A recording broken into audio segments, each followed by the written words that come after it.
जो भगवान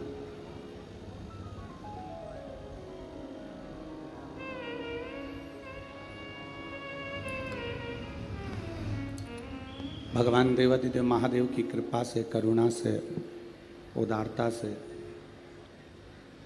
आप और हमको नवरात्रि के इस पावन अवसर पर 5 दिवसीय शिव महापुराण की कथा श्रवण करने का सौभाग्य मिला है। संपूर्ण नागपुर नगर के रहवासी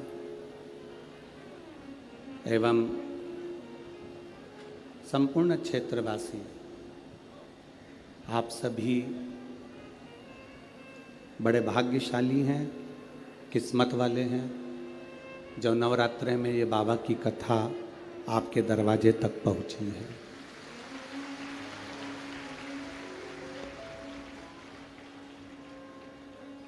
मनुष्य का शरीर मिल जाए, मानव की देह मिल जाए,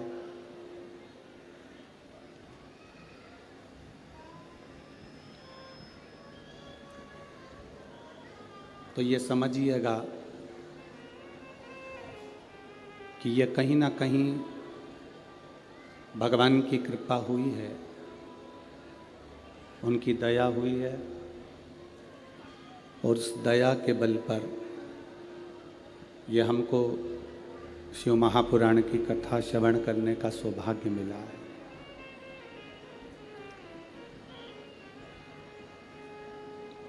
शिव कथा कहती है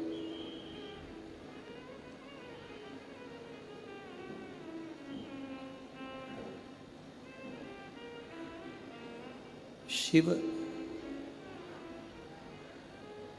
जैसे गले में रुद्राक्ष की माला धारण करते हैं, आवाज बढ़ाओ।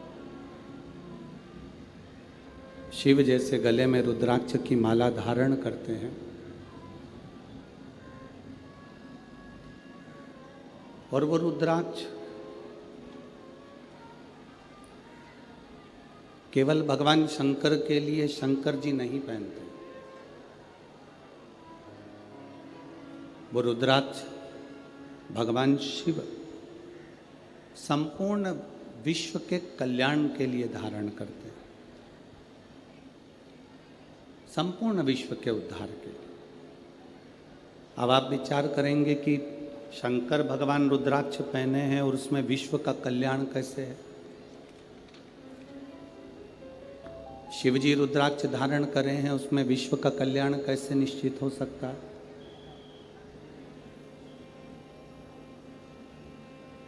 एक बात अपने भीतर उतार कर रखना, विद्येश्वर संहिता में लिखा है, ये वाला ऐसी आवाज कर रहा है, इसको बंद कर दो। विद्येश्वर संहिता में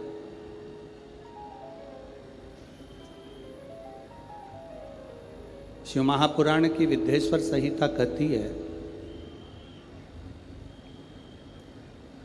शिव महापुराण की कथा सुनकर, श्रवण कर कर यदि कोई दूर से भी निकल कर जा रहा है, बहुत ध्यान देना कथा पर, कि शिवजी के गले में पड़ा हुआ रुद्राक्ष विश्व का कल्याण कैसे करता।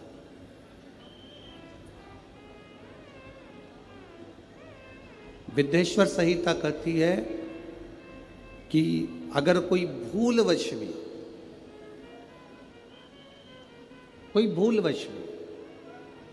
अगर शंकर भगवान की कथा को श्रवण कर कर निकल कर जा रहा है और उसके शरीर से छूकर हवा, वायु जो चलती है,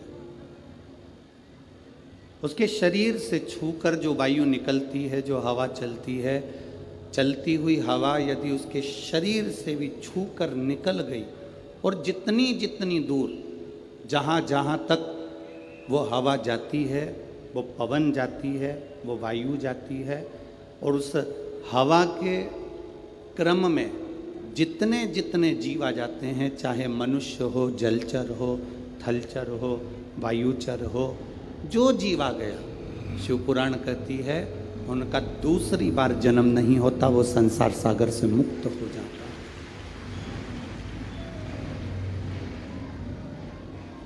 वो संसार सागर से मुक्त हो गए।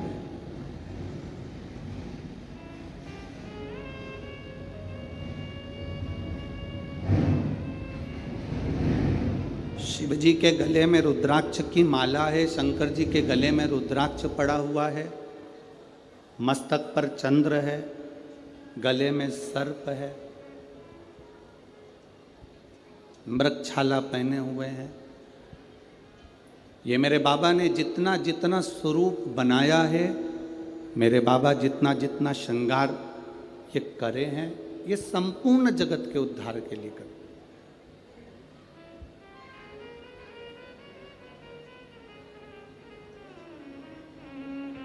पार्वती जी ने स्वयं भगवान शंकर से अमर गुफा के अंतर्गत अमर कथा को श्रवण करते हुए माता पार्वती जी ने शिव जी से प्रश्न किया। उस प्रश्न का उत्तर आपके भी मुख पर होना चाहिए।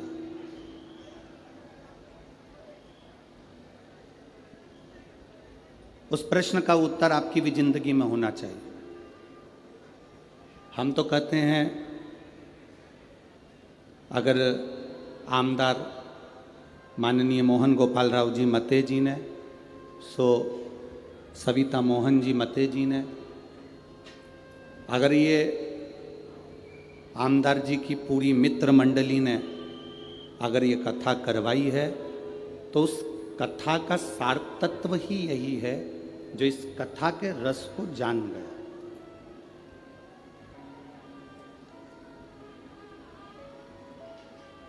आज कथा के मंडप में माननीय सांसद महोदय कृपाल जी तुमाने जी भी विराजे हैं। शिव कथा कह रही है।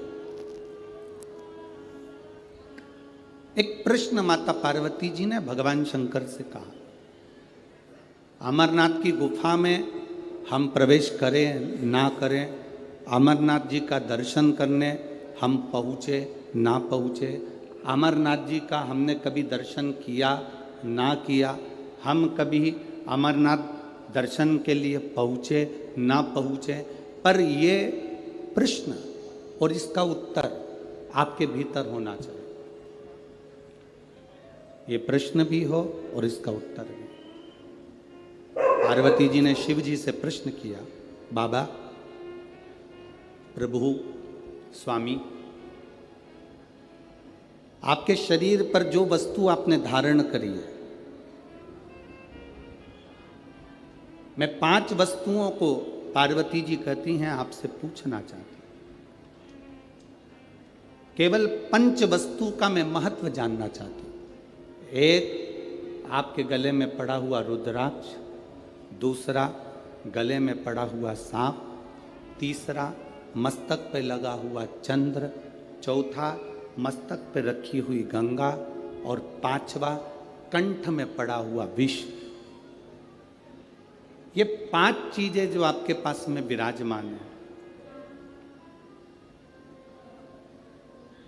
ये 5 चीजें जो आपके पास में हैं, आपके पास में विराजमान है, इन 5 चीजों का दर्शन यदि संसार के मनुष्य को हो जाए, तो मैं ये जानना चाहती हूं कि वो संसार का मनुष्य किस लोक में जाता, किस स्थान पर जाता। बाबा देवादिदेव महादेव जो माता पार्वती जी को कथा सुनाने के लिए विराजमान थे, अमर कथा जो कह रहे हैं, पार्वती जी को जो ज्ञान उपदेश दे रहे हैं, माता पार्वती जी को जो ज्ञान उपदेश प्रदान कर रहे हैं, वो भगवान शंकर पार्वती जी से कहते हैं, पार्वती तू 5 दर्शन को भूल जा। गंगा का दर्शन हुआ कि नहीं हुआ उससे मतलब नहीं, चंद्र का दर्शन हुआ कि नहीं हुआ उससे मतलब नहीं, कंठ में भरे हुए विष का दर्शन हुआ कि नहीं हुआ उसका मतलब नहीं, सर्प गले में पड़ा है उसका दर्शन हुआ कि नहीं हुआ उसका मतलब नहीं। पार्वती, अगर संसार का मनुष्य मेरे गले में पड़े हुए रुद्राक्ष को अगर अपने कंठ में धारण भी कर लेता है या उसका स्पर्श भी कर लेता है तो फिर पुनः उसका जन्म नहीं होता, वो कैलाश धाम का अधिपति बन जाता। एक रुद्राक्ष का मन का, एक रुद्राक्ष का मन का, ये मनुष्य के जीवन को सुख प्रदान कर देता।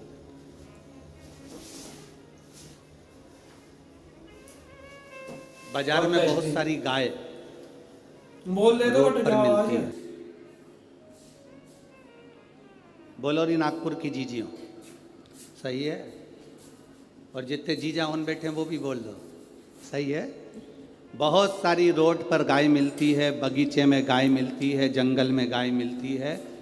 किसी किसी गाय के गले में रस्सी बंधी होती है।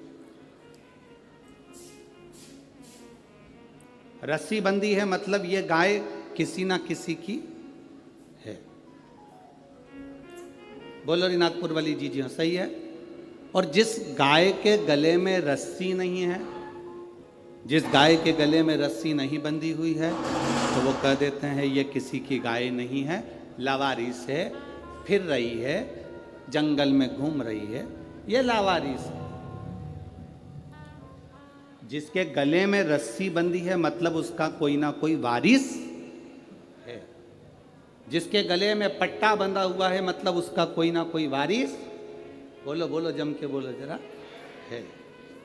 और जिसके गले में रस्सी नहीं है, जिसके गले में पट्टा नहीं है, जिसके गले में रस्सी नहीं बंधी है, वो वारिस नहीं है, तो वो क्या कहलाती है? लावारिस। वो वारिस नहीं है, वो लावारिस है।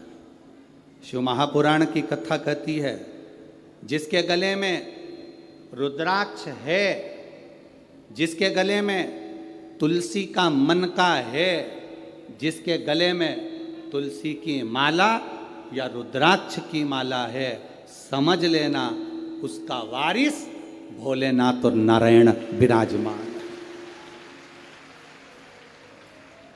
उसका वारिस है।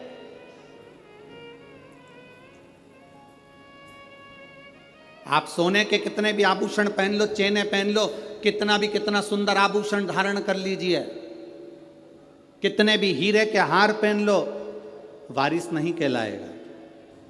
पर एक गले में अगर रुद्राक्ष का मन का, कोई ने एक पत्र लिखा था कल की कथा में, क्या रुद्राक्ष स्त्री धारण कर सकती है?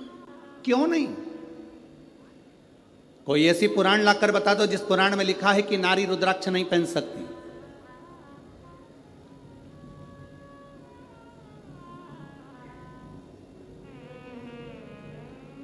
उस पत्र में लिखा था क्या नारी,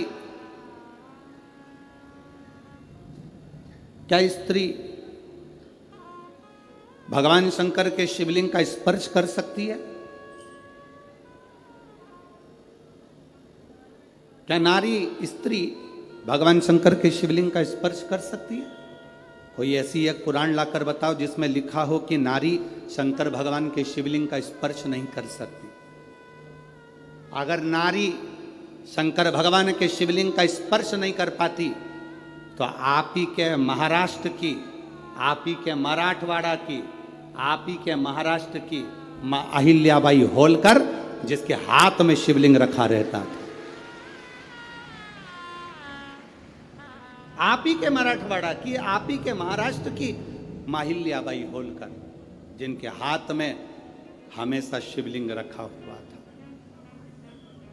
दुख की घड़ी आती थी, कष्ट की घड़ी आती थी, माता अहिल्याबाई होलकर अकेली जब पड़ गई, घर में से सब जब चले गए, अकेली मां अहिल्याबाई होलकर जब अकेली पड़ी, अकेली,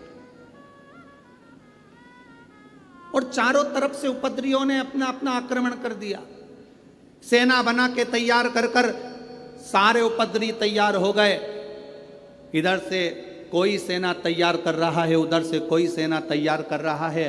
अकेली अहिल्याबाई होलकर अकेली जब पड़ गई, तब माँ अहिल्याबाई होलकर को लगा कि अब मैं करूं तो करूं क्या, अब मैं क्या कर सकता।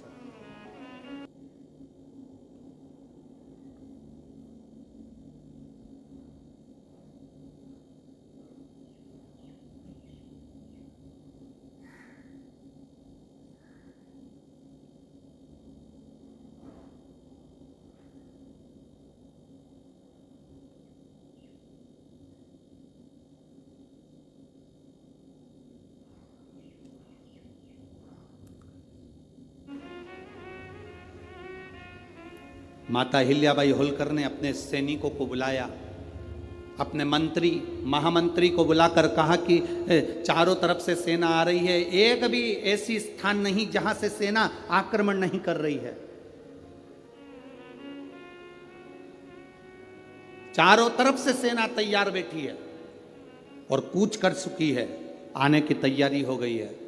मंत्रियों महामंत्रियों बताओ अब करा क्या जाए, आप ये बताओ अपनी सेना में बल कितना है, कितने सैनिक, कितने घुड़सवार, कितने शस्त्रधारी सशस्त्रधारी, कितने कितने सैनिक है हमारे पास में। मंत्री और महामंत्री ने हाथ जोड़कर मां अहिल्याबाई होलकर जी से कहा, मां अहिल्याबाई होलकर से कहा, महारानी जी, महारानी जी आपको एक बात कहना चाहते हैं, अगर हमारे सैनिक युद्ध लड़ें तो एक तरफ से आने वाली सेना से युद्ध लड़ सकते हैं, पर 3 तरफ से आने वाली सेना के बराबर हमारे पास सैनिक भी नहीं है। महारानी जी इतनी सेना हमारे पास में नहीं है कि हम युद्ध कर सके। मौन हो गई मां अहिल्याबाई होलकर, मौन। गुरुजी आप अगर पत्र को पढ़ें तो पढ़ सकते हैं, जरा ध्यान से पत्र पढ़िएगा। एलईडी पर भी पत्र चल रहा है, आस्था चैनल पर भी चल रहा है। गुरुजी सच्ची श्रद्धा से बताती हूँ कि मेरा आप पर बिल्कुल भी भरोसा नहीं था। बहुत सारी महिलाएं आपके बारे में कहती थी, कई लोग कहते थे कि एक बार कथा सुना करो, पर मेरा आप पर बिल्कुल भरोसा नहीं था। ऐसी टीवी पर ना जाने कितने महाराज आते हैं, कथा कहते हैं, अपना अपना यश गुण गाते हैं, पर मेरा भरोसा मेरा विश्वास आप पर बिल्कुल नहीं था। मैंने कई महिलाओं से कहा, तुम्हारे गुरुजी कहते हैं 1 लोटा जल सारी समस्या का, अगर 1 लोटा जल दुनिया के लोग चढ़ाते रहते तो ना जाने कितने लोग करोड़पति बन जाते। मैं नहीं मानती ऐसे गुरुजी को, मैंने आपकी कथा भी नहीं सुनी थी, आपको मानती भी नहीं थी, पर गुरुजी मैं खुद बहुत दुखी थी, बहुत तकलीफ में थी। धन दौलत संपदा क्या होती है मालूम नहीं था, पर गुरुदेव सब लोगों से मैंने एक ही बात कही कि अगर जल चढ़ाने से कोई करोड़पति बनता तो ढेर सारे बन जाते। तब मेरे पास वाली आंटी ने मुझसे कहा कि तू एक बार जल चढ़ा कर तो देख, तेरा भी दुख मिटेगा। मैं मानती नहीं हूं, फिर भी 4 साल से मैं अपने बच्चों को अकेली साथ में रहती हूं, उन बच्चों के साथ में छोटा सा कारोबार है, मेहंदी तेल, बस यही फेस पैक वगैरह की बेचती हूँ, बनाती हूँ। इतना चलता नहीं है, गरीबड़ी हूँ, तो विश्वास कैसे करूँ। अगर जल चढ़ाने से कोई करोड़पति बनता तो बात थी। मेरी पड़ोसन ने कहा, तू मुंह से कहती है, एक बार जल चढ़ाना प्रारंभ तो कर, मैं काम करूं कि जल चढ़ाऊं। फिर भी मेरी पड़ोसन के कहने से मैंने पशुपतिनाथ का व्रत किया। हमेशा विरोध करती थी आपका, आपके व्रत का विरोध करती थी, 1 लोटे जल का विरोध करती थी, पर पहली बार मैंने मंदिर के अंदर पांव रखा और जल चढ़ाया और पहला सोमवार का पशुपति व्रत करा। मैं बाबा का क्या वर्णन करूं गुरुदेव, बाबा ने मेरी जिंदगी पलट दी और मुझे वास्तव में कि वो करोड़पति बनाने वाला भी वही है और सुख देने वाला भी वही है। मैं क्या वर्णन करूं। पहला सोमवार और मुझे छत्तीसगढ़ से एक कंपनी ने मेहंदी और तेल और फेस पैक का ऑर्डर दे दिया, जो कि कई लाखों का था। बाबा की कृपा से मुझे पहले सोमवार पर वो फल प्राप्त हो गया। गुरुदेव, पहला ऑर्डर मैंने पूरा करा जब मुझे लाखों रुपए का फायदा हुआ। दूसरा ऑर्डर फिर मुझे वापिस छत्तीसगढ़ से फिर प्राप्त हुआ, और बाबा की कृपा से लोग सत्य कहते हैं गुरुजी, सारी समस्या का हल एक लोटा जल। अब मैं छाती ठोक कर कह सकती हूँ गुरुदेव कि शिव महापुराण कोई पुराण नहीं, स्वयं शिव पुराण के रूप में शंकर कथा करने आता है, और शंकर कथा कहता है, और शंकर ही कथा सुनता है। ये शिव तत्व है, ये औघड़ी है, ये शंभु है। अगर कहीं बैठी हो मंजरी मंदार पाटिल, गोपाल नगर, नागपुर रहवासी, कहीं बैठी हैं? आप ही हैं? एक बार हाथ हिला दो। श्री शिवाय नमस्तुभ्यम, बधाई आपको, साधुवाद। ये शिव तत्व है, औघड़ी। और तेरी कृपा बिना न हिले एक भी अणु, लेते श्वास तेरी कृपा से तनु। हे गंगाधार मुक्ति द्वार ओमकार तू, भोले ओमकार तू। आयो शरण तिहारी शंभु तार तार तू। बखान क्या करूं मैं राखों के ढेर का, चपटी बहुत खजाना कुबेर का। मेरे बाबा तू सरल नहीं, तू सहज नहीं है मेरे बाबा। पार्वती जी से शिव जी कह रहे हैं चंद्र का दर्शन हुआ कि नहीं हुआ पता नहीं, सर्प का दर्शन हुआ कि नहीं हुआ पता नहीं, विष का दर्शन हुआ कि हुआ नहीं पता नहीं,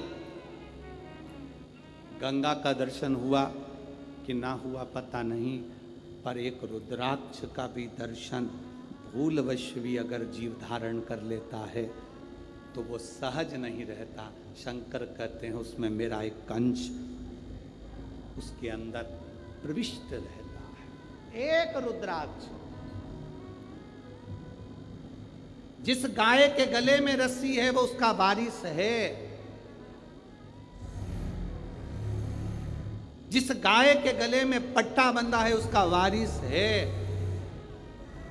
जिस गाय के गले में रस्सी नहीं, पट्टा नहीं, वो लावारिस है।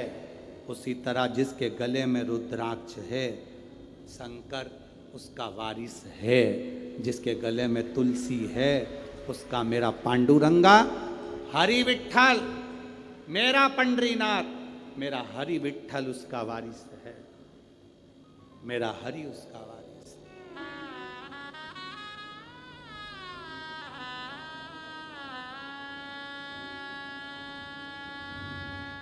उसका वारिस कहलाएगा। आप कभी अपने मुख से ये मत कहना कि मेरा कोई नहीं। जिसके गले में रुद्राक्ष होता है, जिसके गले में तुलसी की माला होती है, वो कभी अपने मुख से ये ना कहे कि मैं अकेला हूं, मेरा कोई नहीं है।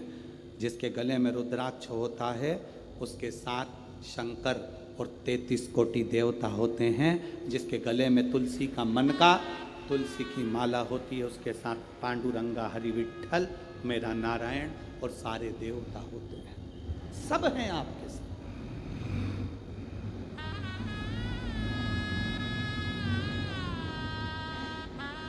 बस एक बात अपने अंदर उतार कर रखना, चाहे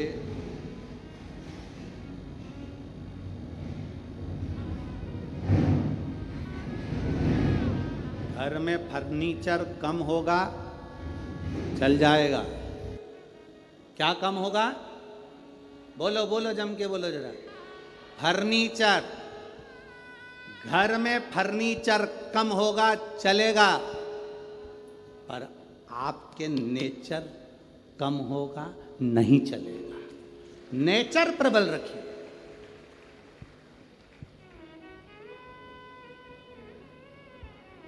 फर्नीचर से घर की शोभा नहीं होती, आपके नेचर से आपके घर की शोभा है।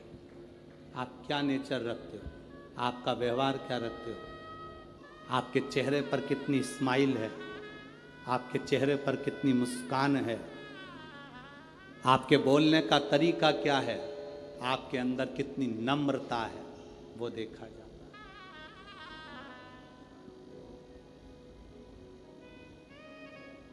आपके घर में फर्नीचर कम होगा चलेगा, पर आपका नेचर में कमी नहीं आना चाहिए।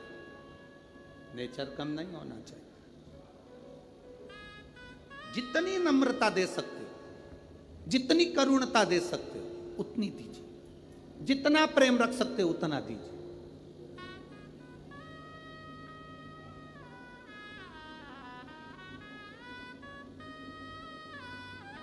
महाराष्ट्र में होता होगा, हमारे इधर तो नहीं होता। महाराष्ट्र में हमने देखा भी नहीं।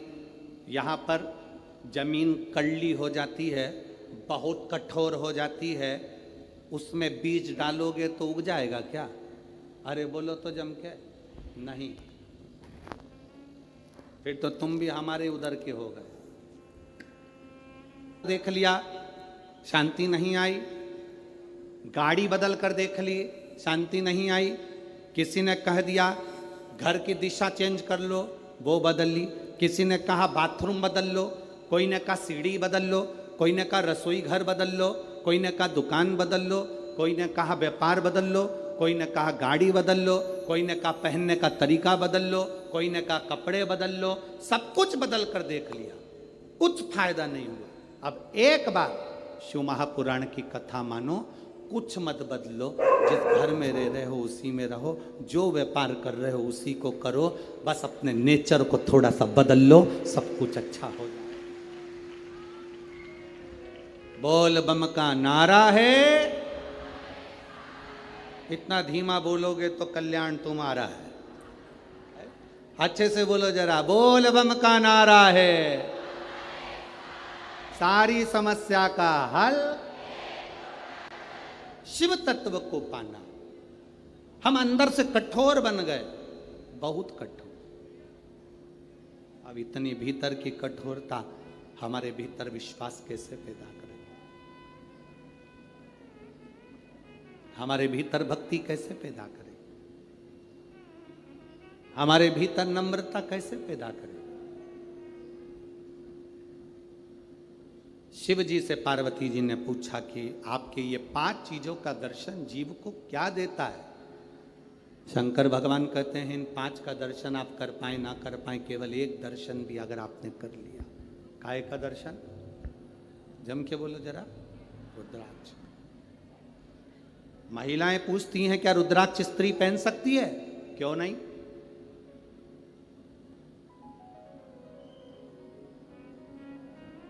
क्यों नहीं? क्या स्त्री भगवान शंकर के शिवलिंग का स्पर्श कर सकती है? क्यों नहीं?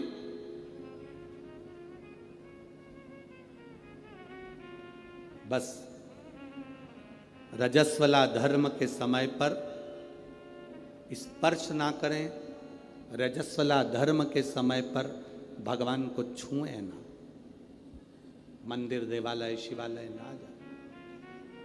रजस्वला धर्म के समय पर भगवान के मंत्र का जाप करना नहीं छोड़ना, भगवान का नाम लेना नहीं छोड़ना।